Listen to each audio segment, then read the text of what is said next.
Hi, I'm Jesse with JND Turning, and today we're going to make a Christmas ornament. I have both a full-size lathe and I have this mini lathe. I like to use this the most, and when we make this Christmas ornament, we're going to improvise. Instead of using a chuck, we're going to use like a standard, like a Nova chuck or a chuck from PSI. We're going to use a bottle stopper, and we're going to turn it down. We have a square piece of wood here. We're going to turn it down, and when I turn it down, I use the Versa chisel. And also, when I do it, I don't use the traditional tailstock. I use this mandel saver, so it doesn't put any like indents into the wood. I like that better. But again, like I said, we're going to make a Christmas ornament. I'm going to turn it down. This is a bottle stopper, and here we go.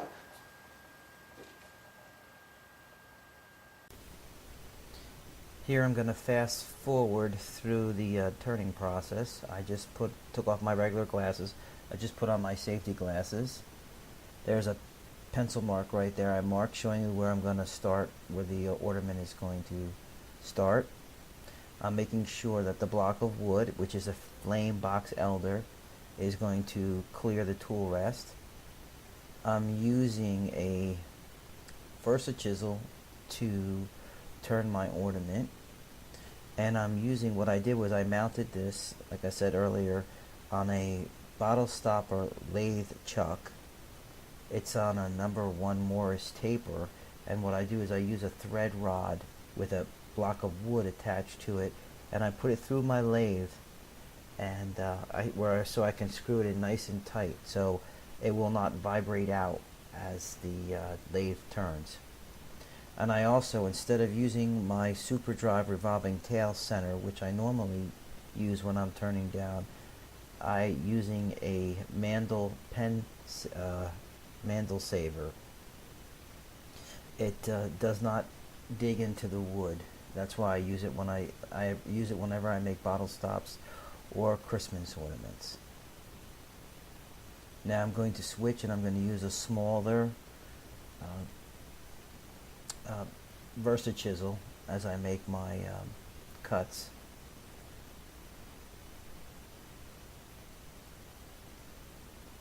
I know the camera angle is not that good. You really can't see me making the cuts.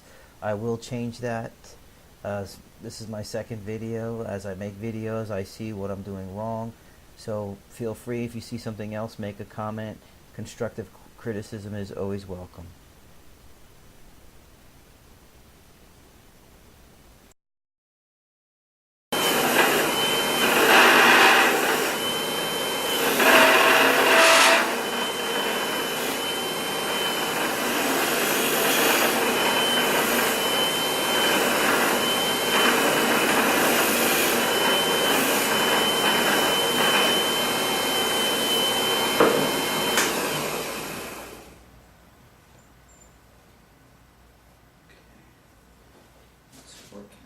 Okay.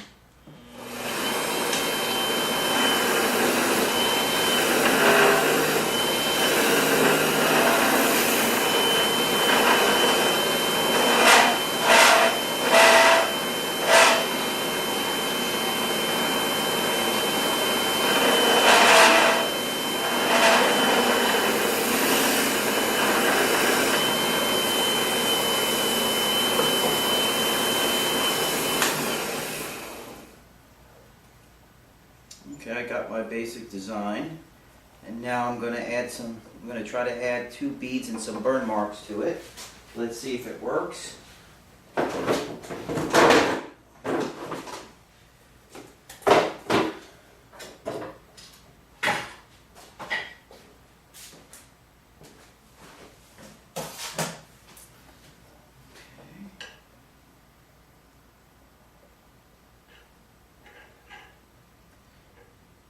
I think what I'm going to do is add 1 bead and then maybe 2 burn marks. I use a beading tool. And I'm trying to get an idea of what size I want to make this. Okay.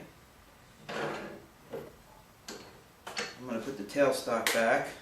I'm going to make this a 6mm bead.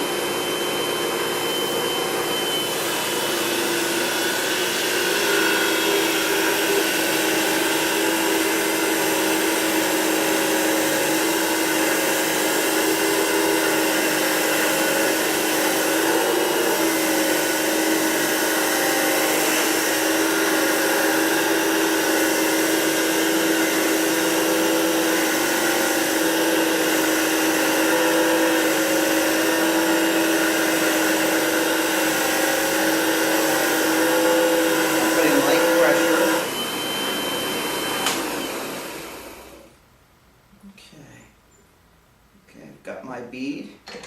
Okay. Perfect. Okay. I've got a mark, and I should have realized that I would get a mark from that, but I mean, it actually might work. I might be able to put a burn mark down here. I'm not sure. Maybe not.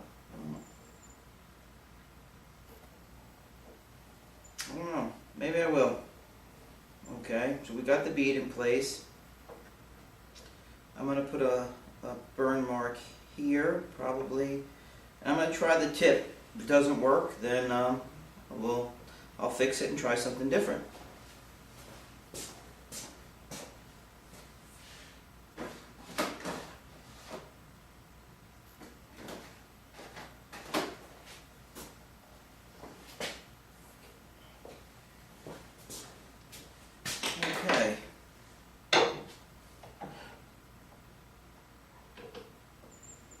I'm going to take my pencil, even though there's a line there, just get another one. Now I got to be careful, I could break the tip. Okay, and then I'll do one here. Kind of give it an idea of what I have. And maybe here. Okay, I'm going to try 3 burn marks.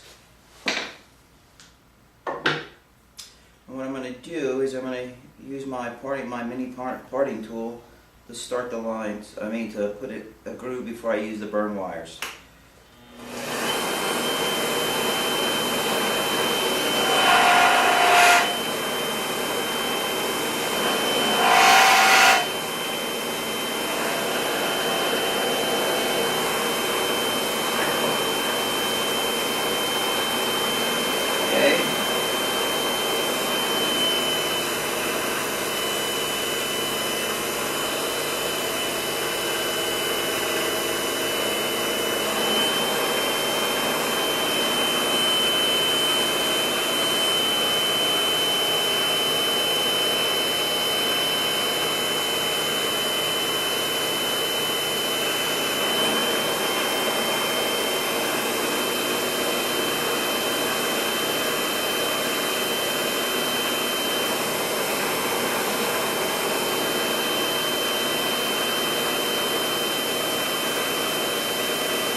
For some reason this doesn't want to burn, the last one.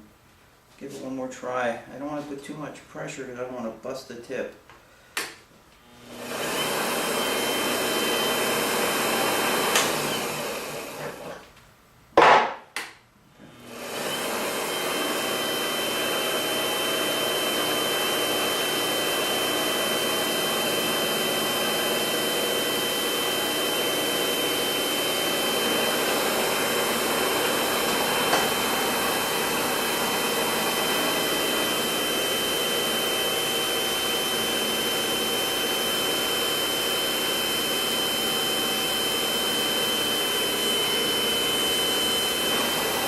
There we go, got the burn line.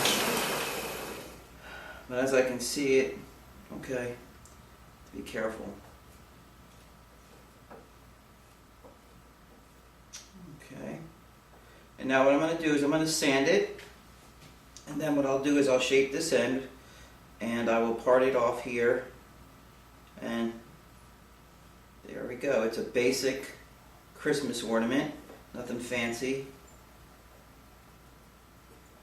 Okay, and when I sand it, I will sand it probably starting with probably 240 grits, or grit, and work my way up to 600. Okay. I'm not going to show you the sanding process, it's boring, and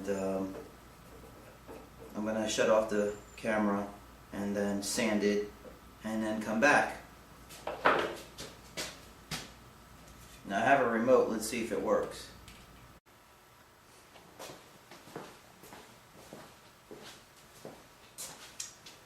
Okay.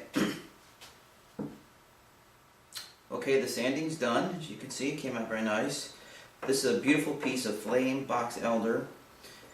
I'm thinking to give it a little bit more, I guess, definition. I might try to put the burn lines in here, to put those black lines in there. I think that would come out nice. I sanded again from 240 to 600, and when I sand, I don't have a dust system, and so if you are going to sand, when you do sand, make sure you wear a respirator mask. But also when I sand, I like to use a walnut oil to, I think it helps bring out the beauty of the wood as well as helps with the scratch marks. So now what I think like I said, I think I'm going to try is I'm going to try to put two dark lines, like burn lines, right inside here in these two crevices. So I'm going to get my burn tool and give it a try.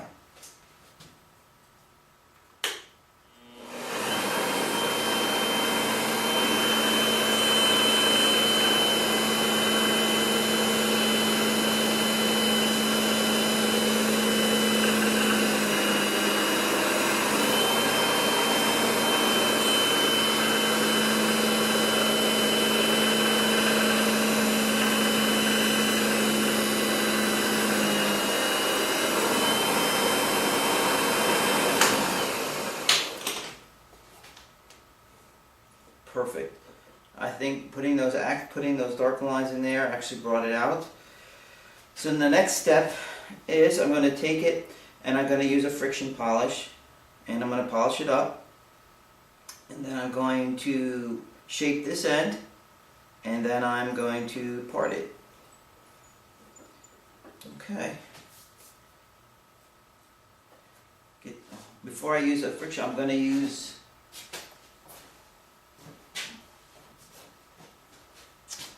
I use Dr. Kurt's scratch-free Woodturner's polishing wax, and then after that, I use a shellac as for my second coat.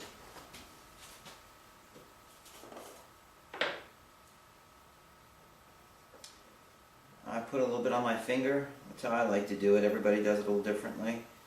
And then I buff it out with a paper towel. I don't use cloth around the lathe. Some people do, and that's fine. I don't, because if it gets caught in the lathe, it's not going to tear like paper towel, and you can get hurt. Now you get a clean piece of paper towel.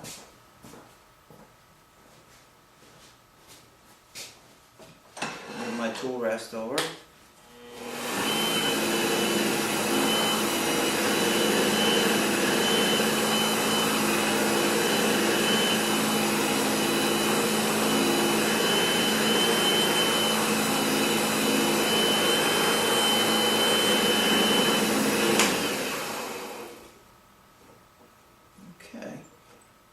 Piece is done.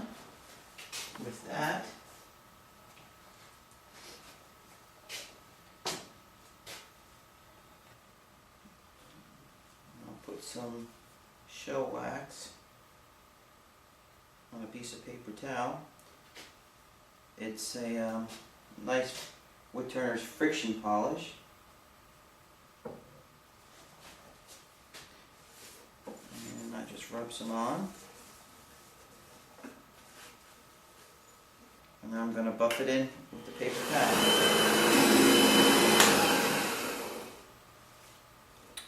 Perfect.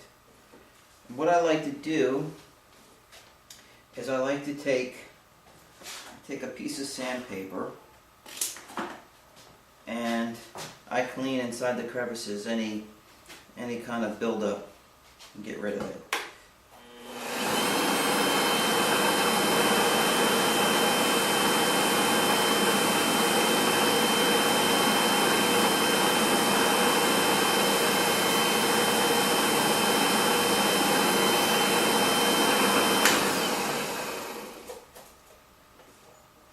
Okay, and like I said, now I'm going to shape it here, and then I'm going to cut it off, and then I'm going to get like a little eye hook that I can screw in, and then it'll be ready to hang from the tree. Okay.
Well, there's a catch, gotta be careful with those.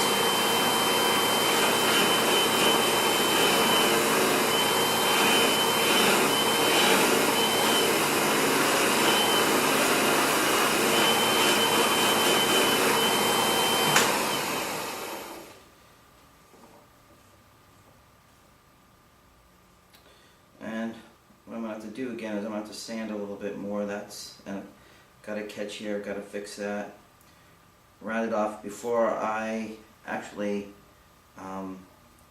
take it, before I use my parting tool and part it. Again, I did catch it here. I went a little bit too far, so what I have to do is I'm going to fix this, clean this up, and then I'm going to sand over here, polish it, do the friction polish, everything I just did before, and then part it. Okay. And then I will start the camera back up when I show you that I parted it.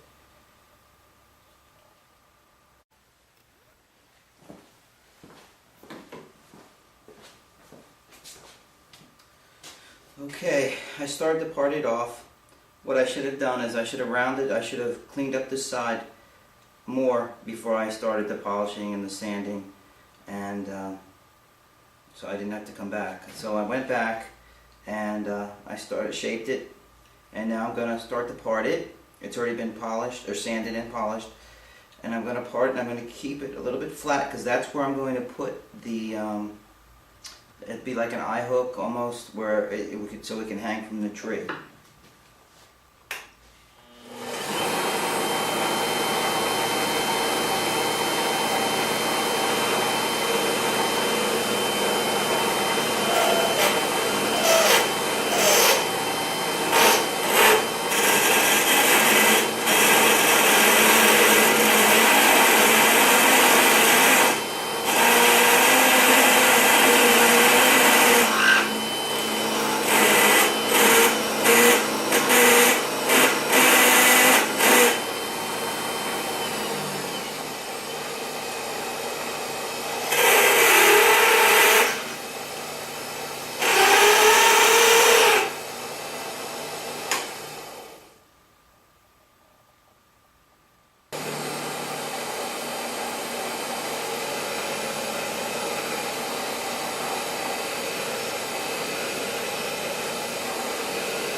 we go.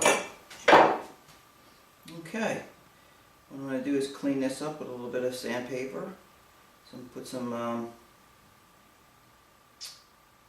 polish on it, and go from there. We'll see what it looks like.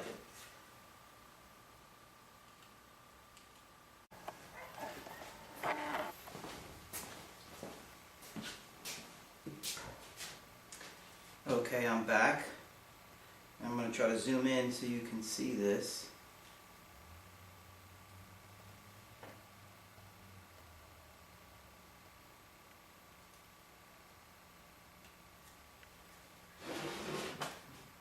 It's done. What I did was just put an eye hook. There you go. It's done. Let's move this lay that way. Maybe up. There you go. That might be better this way. Simple eye hook. Colored it red. And there's my Christmas ornament.